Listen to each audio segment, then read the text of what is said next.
어렸을 때 그렇게 화낼 일도 아닌 것 같은데 화를 내시며 혼내시는 아버지를 보며 나는 그러지 말아야지 생각했습니다. 어렸을 때 그렇게 혼낼 일도 아닌데 매를 드시는 어머니를 보며 나는 커서 그러지 말아야지 생각했습니다. 그런데 저는 저와 똑같은 자식을 낳아보고 알게 되었습니다. 왜 아버지가 그렇게 화나는 목소리로 이야기하셨는지, 왜 어머니가 그렇게 회초리를 들 수밖에 없었는지.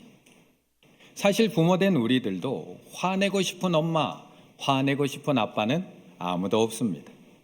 화를 내면 안 된다는 것도 알고 있고, 감정 가라앉히고 이야기해야 된다는 것도 알고 있습니다. 꽃으로도 아이들을 때리면 안 된다는 것도 알고 있고, 어떠한 체벌도 아이들에게 좋지 않다는 것 너무나 잘 알고 있습니다. 하지만 한두 번이 아닙니다. 아침마다입니다. 아침마다 반복되는 문제로 목소리가 커지지 않을 수가 없습니다. 한두 번이 아닙니다. 방을 치워줘도 또 그 다음날 들어가면 또 어질러져 있는 방을 보면 화가 나지 않을 수가 없습니다. 장난감 코너 앞에 들어눕는 아이, 꼬박꼬박 말대꾸하는 아이, 들은 척도 안 하는 아이, 엄마 미워 말만 반복하는 아이, 정말 화가 나지 않을 수가 없습니다. 그렇다고 부모된 우리들이 노력해보지 않은 것도 아닙니다. 책도 읽어보고 강의도 들어보고 제가 좋아하는 금쪽 같은 내삭기도 열심히 보고 우리 아이가 변했어요도 열심히 봅니다. 열심히 보고 배웁니다. 또 그리고 그 배운 걸 가지고 상냥한 목소리로 친절하게 아이들을 훈육해 보려고 또 노력도 합니다. 그렇게 소리치지 않았으면 좋겠어. 거짓말 하지 않았으면 좋겠어.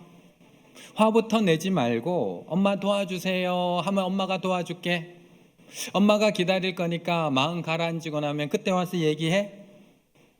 이렇게 얘기해 보지만, 배운 대로 해보지만 그게 그렇게 잘 되던가요?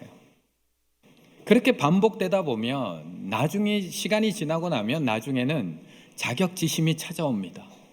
내가 엄마의 자격이 없는 건 아닌가? 내가 아빠의 자격이 없는 건 아닌가? 내가 아이를 잘못 키우고 있는 건 아닌가? 우리는 또 나 자신을 탓하게 됩니다. 그리고 나서 나를 키워주신 그 부모님의 마음이 조금씩 이해되어 갑니다. 아, 그래서 그때 아버지가 화를 낸 거였구나. 그래서 그때 엄마가 매를 들 수밖에 없었구나. 조금씩 이해하게 됩니다. 그렇다면 오늘도 우리를 향해 회초리를 들고 계신 하나님의 마음이 조금은 이해가 되시는가요? 오늘도 말을 듣지 않는, 아무리 이야기해도 듣지 않는 북이스라엘을 향해서 오늘도 회초리를 들고 계시는 그 하나님의 마음이 조금은 이해가 되시나요? 33절의 말씀을 같이 읽겠습니다. 33절입니다. 유다의 아사 왕 셋째 해에 아히야의 아들 바아사가 디르사에서 모든 이스라엘의 왕이 되어 24년 동안 다스리니라. 아멘. 솔로몬 이후에 북이스라엘은 남유다와 북이스라엘로 나누어지게 됩니다. 남유다는 유다 지파와 베냐민 지파, 그리고 북이스라엘은 나머지 10개 지파로 구성이 됩니다. 지금 남유다는 세 번째 왕인 아사 왕이 나라를 다스리고 있었을 때입니다.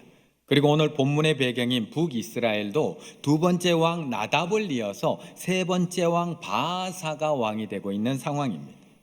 그런데 오늘 본문에 나오고 있는 이 북이스라엘의 3대 왕인 바아사는 앞에 있는 나답처럼 2대 왕인 나답처럼 아버지의 대를 이어서 자연스럽게 왕위에 오른 왕이 아니었다는 겁니다. 15장 27절 28절에 보면 이렇게 이야기합니다. 아히야의 아들 바아사가 그를 모반하여 반란을 일으켜 배신하여 바아사가 나답을 죽이고 대신하여 왕이 되고. 북이스라엘 첫 번째 왕은 여로보암입니다. 그는 솔로몬을 대적해서 왕이 된 인물입니다.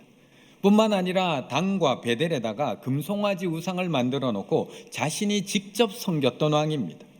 그러자 지난주에 우리가 살펴봤듯이 하나님께서는 남유다에 있는 이름 모를 선지자를 보내서 그에게 경고합니다.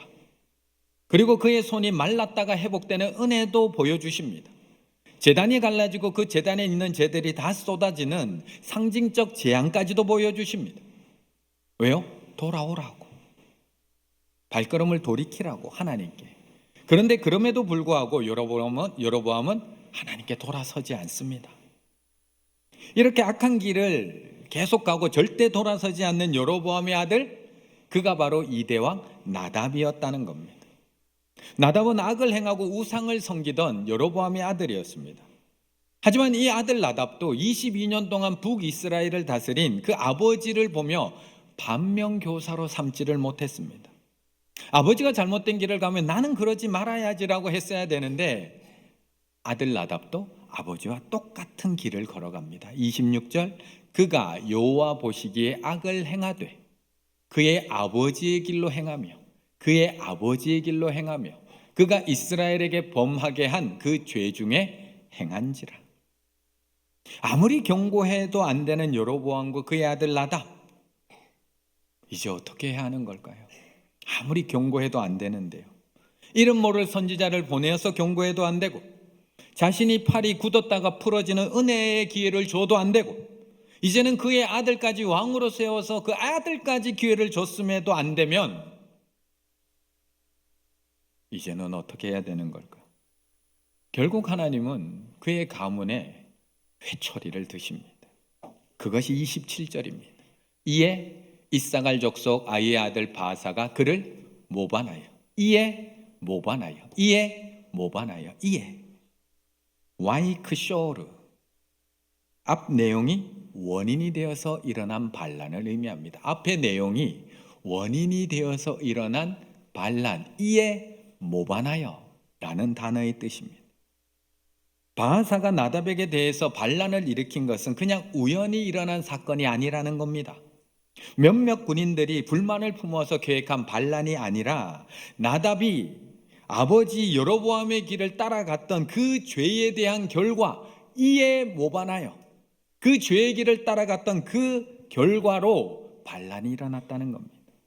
결국 바하사를 심판의 도구로 사용했다라는 것을 오늘 본문에서 우리에게 보여주고 있는 겁니다. 이처럼 우리는 누구나 징계의 도구가 될 수 있습니다. 아버지로서 아들을 훈육하는 도구가 될 수 있습니다. 엄마로서 딸을 양육하고 딸을 책망하는 도구도 될 수 있습니다. 교사로서 학생을 훈육하는 도구도 될 수 있고, 저도 목사로서 우리 성도님들을 권면하는 도구도 될 수 있고, 담임 목사로서 부교육자들을 사역을 지도하는 도구도 될 수 있습니다. 이처럼 하나님은 필요에 따라서 누군가를 징계의 도구로 사용하십니다. 나중에는 이 북이스라엘이 계속해서 잘못된 길을 걸어가자 하나님께서는 아수르라는 나라를 들어서 징계의 도구로 사용하십니다. 세월이 흘러서 이번에는 남유다가 죄의 길로 가자 이번에는 하나님께서 바벨론을 징계의 도구로 들어서 그들을 때리는 막대기로 사용하십니다. 그것이 이사야서 10장 5절의 말씀, 아수르 사람은 화 있을진저 그는 내 진노의 막대기요 그 손의 몽둥이는 내 분노라. 북이스라엘을 때리는 막대기로 아수르를 사용합니다. 딸 군대여, 이스라엘 군대를 지칭합니다. 너는 때를 모을지어다. 그들이 우리를 에워쌌으니, 바벨론 군대가 우리를 에워쌌더니 막대기로, 하나님이 바벨론 군대를 막대기로 이스라엘 재판자의 뺨을 치리로다. 이처럼 하나님은 누구든지 사용할 수 있는 분입니다. 때로는 나단과 같은 선지자를 들어서 다윗을 책망하기도 합니다. 때로는 아수르와 바벨론 같은 강대국을 들어서 막대기로 사용하십니다. 때로는 정신 못 차리는 선지자를 책망하실 때는 나귀를 들어서 사용하기도 하십니다. 민수기 22장 28절, 여호와께서 나귀의 입을 여시니 선지자 발람에게 이르되 내가 당신에게 무엇을 하였기에 나를 이같이 3번이나 때리느냐. 나귀를 사용해서 책망하기도 하십니다. 오늘 북이스라엘의 3대 왕으로 세워진 바사도 마찬가지입니다. 그는 백성들을 우상의 길로 인도하는 여로보암의 가문을 책망하고 징계하는 하나님의 도구였습니다. 하나님의 도구로 오늘 사용되고 있었던 겁니다. 그런데 우리는 이 순간, 이렇게 사용되는 순간 우리는 대부분 착각하게 됩니다. 내가 누군가의 책망의 도구, 징계의 도구로 사용되다 보면 나는 엄청 잘하고 있다고 착각에 빠지게 됩니다. 내가 누군가를 책망하다 보면 나는 아무런 잘못이 없는 줄로 착각에 빠집니다. 정말 그럴까요? 정말 그럴까? 우리 스스로는 알고 있습니다. 우리 스스로는 정말 그럴까? 16장 1절의 말씀을 같이 읽습니다. 16장 1절입니다. 여호와의 말씀이 하나니의 아들 예후에게 임하여 바사를 꾸짖어 이르시되 아멘. 그렇다면 바사, 그가 잘해서 하나님께서 그를 징계의 도구로 삼으신 걸까요? 아니면 여로보암이 못해서 그를 징계의 도구로 삼으신 걸까요? 우리가 너무 잘해서 아이들의 부모로 삼으신 걸까요? 아니면 그 자녀들의 부족함을 채워주라고 우리도 부족하지만 우리를 부모로 삼으신 걸까요?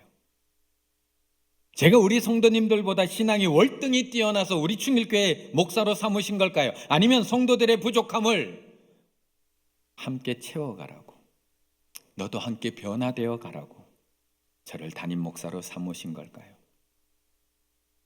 징계의 도구가 되었다는 것은 나에게 책망할 것이 없다라는 것이 아닙니다. 16장 1절에 보면 여호와의 말씀이 하나니의 아들 예후에게 임하여 바사를 꾸짖어 이르시되, 바사를 꾸짖어 이르시되, 바사도 바로 하나님 앞에 꾸짐 당하고 있습니다. 그런데 우리는 착각합니다. 자녀들을 꾸짖을 때, 누군가를 책망할 때, 누군가의 잘못을 지적하는 몽둥이로 쓰임받을 때 나는 잘하고 있다고 착각합니다. 내가 잘해서 이렇게 쓰임받는다고 착각합니다. 이 착각은 바하사만의 착각이 아닙니다. 우리들만의 착각이 아닙니다. 북이스라엘의 몽둥이로 쓰임받았던 아수르도 똑같이 착각했습니다. 남유다의 막대기로 쓰였던 바벨론도 똑같이 착각했습니다. 북이스라엘의 막대기로 쓰임받았던 아수르 이렇게 착각합니다. 이사야서 10장 13절 그의 말에, 아수르의 말에 나는 내 손의 힘과 내 지혜로 내가 똑똑해서 이 일을 행하였나니 나는 총명한 자라. 열국의 경계선을 걷어치웠고 그들의 재물을 약탈했으며 또 용감한 자처럼 위에 거주한 저 교만한 자들을 내가 낮추었느니라. 이게 아수르의 고백입니다. 자신들이 잘해서 북이스라엘을 징계했다는 겁니다. 내가 잘해서, 내가 지혜로워서, 내가 총명해서 죄악된 이 북이스라엘을 책망하고 벌 줬다고 착각하고 있는 겁니다. 그래서 하나님께서 그 몽둥이로 쓰시던 아수르에게 이렇게 이야기하시는 겁니다. 도끼가 어찌? 너는 나의 도끼일 뿐이야. 그런데 도끼가 어찌 찍는 자에게 스스로 자랑하겠느냐? 너 지금 뭐 자랑하고 있는 거야? 톱이 어찌 켜는 자에게 스스로 큰 채 하겠느냐? 이는 막대기가 자기를 드는 자는 움직이려 하며 몽둥이가 나무 아닌 사람을 들려 한 것 같으니라. 우리는 도끼입니다. 우리는 톱입니다. 우리는 막대기이고 우리는 몽둥이일 뿐입니다. 하나님 손 없이는 아무것도 할 수 없는 막대기일 뿐입니다. 우리가 잘나서 쓰는 거 아니고요. 우리가 잘해서 쓰는 거 아니고요. 우리가 지혜로워서 쓰는 거 아니고요. 우리가 하나님께서 주시지 않는 것을, 어떤 선물을 우리가 줄 수 있겠습니까? 하나님께서 우리에게 가르쳐 주시지 않는 어떤 진리를 우리가 우리 자녀들에게 어떻게 가르칠 수 있겠습니까? 우리는 사랑한다고 하지만 누가 먼저 우리를 사랑했나요?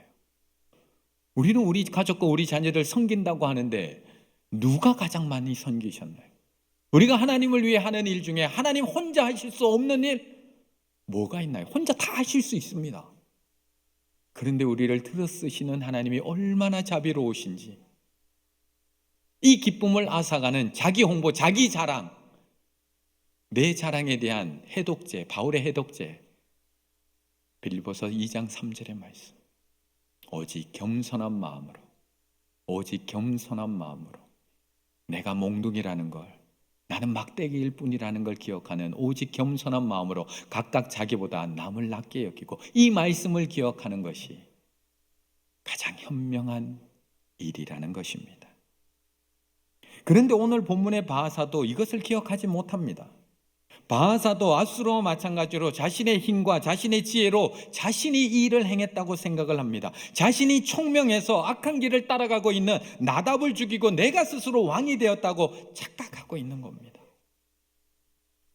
그렇게 아수르와 똑같은 착각에 빠져 있는 바하사, 그렇다면 어떻게 되었을까요? 그의 최후는 자기가 징계의 도구로 사용되었던 여로보암과 그 끝이 달랐을까요? 자기가 징계했던 여로보암과 끝이 달랐을까? 2절과 3절, 내가 너를 티끌에서 들어 내 백성 이스라엘 위에 주권자가 되게 하였거늘 내가 여로보암의 길로 행하며 내 백성 이스라엘에게 범죄하게 하여 그들의 죄로 너를 노엽게 하였은즉 내가 너 바하사와 내 집을 쓸어버려 너의 집이 느밧의 아들 여로보암의 집하고 똑같이 전화 왔잖아요. 똑같이 할 거라고 전화 왔잖아요. 똑같이 되리라고 말씀하고 있잖아요. 그래서 우리는 지금 내가 어떻게 사용되고 있든지, 내가 잘해서 이렇게 사용되고 있고 내가 지혜로워서 이렇게 쓰임받고 있는 것이 아니라는 것을 분명하게 기억해야 합니다. 내가 잘하고 지혜로워서 누군가를 꾸질 수 있는 것이 아니라 나는 단지 하나님의 도구로서, 하나님의 손에 들린 막대기로서 자녀들을 바른 길로 인도하는 데 쓰임받는 도구라는 것, 그렇기 때문에 그 꾸짖는 기준으로 나를 먼저 돌아볼 수 있어야 한다는 겁니다. 그것이 13절의 말씀입니다. 13절의 말씀 같이 읽습니다. 이는 바하사의 모든 죄와 그의 아들 엘라의 죄 때문이라. 그들이 범죄하고 또 이스라엘에게 범죄하게 하여 그들의 헛된 것들로 이스라엘의 하나님 여호와를 노하시게 하였더라. 아멘. 자신이 하나님의 몽둥이가 되어서 나답을 징계하고 여로보암의 가문을 진멸했다면 그 과정에서 그 모습을 보면서 나는 저렇게 살면 안 되겠다. 나 저 길 따라갔다가는 정말 큰일 나겠구나. 조심해야 되는데 내가 잘하고 내가 총명하고 내가 지혜로워서 저들을 심판한다고 생각하니까 바하사도 너무나 재미있게 여로보암의 길을 똑같이 따라갑니다.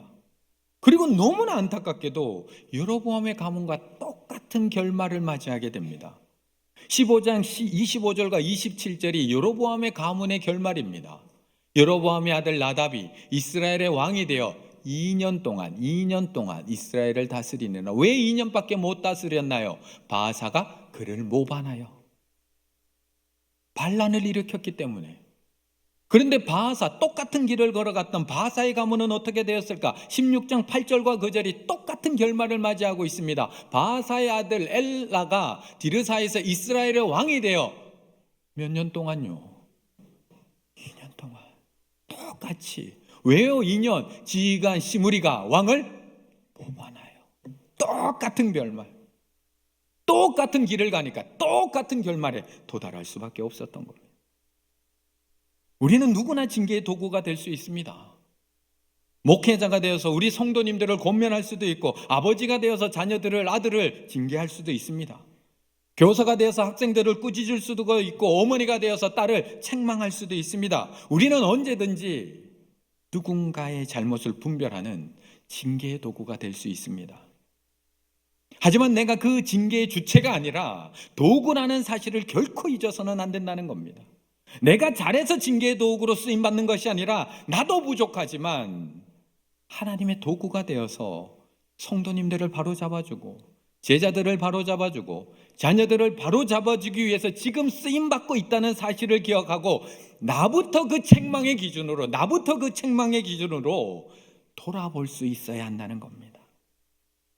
사실 오늘 본문에서 여로보암과 그 아들 나답, 바하사와 그 아들 엘라, 똑같은 죄를 반복하고 있는 아버지와 아들만 오늘 본문에 등장하고 있는 게 아닙니다. 오늘 본문에는 그 징계의 기준으로 자신을 돌아보고 자신의 아들을 하나님의 사랑으로 잘 양육한 아버지와 아들도 오늘 본문에 등장을 합니다. 그것이 1절의 말씀입니다. 여호와의 말씀이 하나니의 아들 예후에게 임하여 예후가 바하사를 꾸짖어 이르되 징계의 도구로 사용되고 있습니다. 오늘 바하사를 꾸짖고 있는 선지자 예후, 그의 아버지는 하나니입니다. 하나니는 남유다의 선지자였습니다. 아사가 남유다를 다스릴 때 선지자로서 아사의 잘못을 꾸짖습니다. 징계의 도구로 쓰임 받습니다. 그래서 남유다의 3대 왕 아사를 꾸짖을 때 아사가 화를 냅니다. 역대하 16장 7절과 10절의 말씀, 그때의 선견자 하나니가 예후의 아버지 하나니입니다. 유다 왕 아사에게 나와서 그에게 이르되 왕이 아람 왕을 의지하고 왕의 하나님 여호와를 의지하지 아니하였으므로 아람 왕의 군대가 왕의 손에서 벗어났나이다. 책망하고 있습니다. 꾸짖고 있습니다. 그 꾸짖음을 들은 아사 노하여 선견자를 옥에 가두니 이는 그의 말에 크게 노하였음이며 그때의 아사가 또 백성 중에 몇 사람을 학대하였더라. 하나님을 의지하지 않고 아람 왕을 의지해서 전쟁에 나간 아사 왕을 꾸짖었던 그 아버지, 아사가 노해서 옥에 가두기까지 한 그 아버지 하나님. 하지만 하나님은 자신이 지혜롭고 자신이 똑똑해서 총명해서 나를 하나님의 회초리로 사용한다고 착각하지 않았습니다. 자신은 하나님의 손에 들린 몽둥이임을 기억하고 겸손히 하나님의 뜻을 행했고 자신의 역할을 끝까지 잘 감당합니다. 그랬더니 그의 아들도 똑같이 도구로 쓰임받고 있습니다. 16장 1절 여호와의 말씀이 하나니의 아들 예후에게 임하여 바하사를 꾸짖어 이르되, 그의 아들도 하나님의 징계의 도구로서 잘 쓰임받고 있습니다.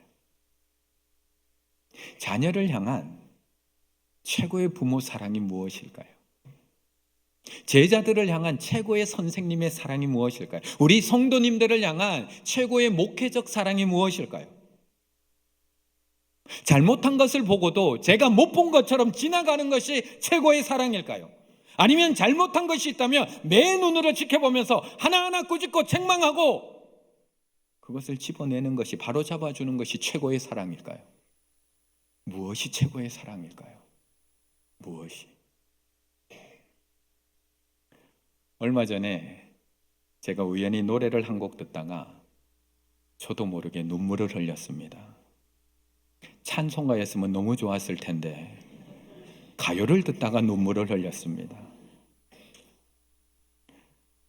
조용히 듣던 어느 시간 편안하게 듣고 있었는데 노래 가사가 제 눈에서 눈물을 흐르게 하더라고요. 그 노래의 제목은 양희은 씨의 엄마가 딸에게 라는 노래였습니다. 양희은 씨가 처음에 노래 시작은 너무 덤덤하게 읊조리듯이 노래를 합니다. 이렇게 노래를 시작합니다. 난 잠시 눈을 붙인 줄만 알았는데, 그냥 눈 한 번 감았다가 뜬 것밖에 없는데 벌써 나는 늙어 있었고, 넌 항상 어린아이인 줄만 알았는데 벌써 어른이 다 되어 있더라. 그러면서 그렇게 나이 들어버린 엄마가 다 커버린 딸에게 가슴속에 고이 접어두었던 그 마음을 꺼내서 이렇게 노래합니다. 우리 자녀들 보고 있으면 정말 책망할 것들 너무나 많이 있습니다. 공부도 안 하고 성실하지도 않고 그렇다고 사랑이 많은 것도 아닙니다. 뭘 해도 열심히 안 하고 산만 하고 꿈도 없고 덜렁대기만 합니다. 그렇다고 신앙생활을 열심히 하는 것도 아닙니다. 그런 모습을 보고 있으면 부모의 마음 답답하고 안타깝고 조금만 더 열심히 했으면 하는 욕심 생길 수밖에 없습니다. 하지만 우리는 그때마다 기억해야 됩니다. 그때마다 나는 하나님의 손에 들린 책망의 도구임을 기억해야 됩니다. 내가 지금 잘해서 그들을 책망하고 꾸짖고 혼낼 수 있는 것이 아니라 나도 성실하지 못했지만, 나도 사랑이 없었지만, 책망받아야 할 존재이지만 하나님의 자녀들과 하나님께서 나에게 주신 이 자녀들과 함께 변화되어 가라고, 나도 부족하지만 함께 변화되어 가라고 나를 책망의 도구로 사용하고 있음을 우리는 기억해야 됩니다. 그때 우리는 아이들의 잘못만 일방적으로 지적하고 책망하고 꾸짖는 부모가 아니라 하나님의 말씀으로 먼저 나를 돌아보며 나의 부족함을 먼저 고백하는 믿음의 부모가 될 수 있을 줄로 믿습니다. 오늘도 하나님의 책망의 말씀 앞에서 나를 먼저 돌아보시고 자녀들과 함께 변해 가실 수 있는 우리 충일의 믿음의 가정 다 되시기를 간절히 바라겠습니다.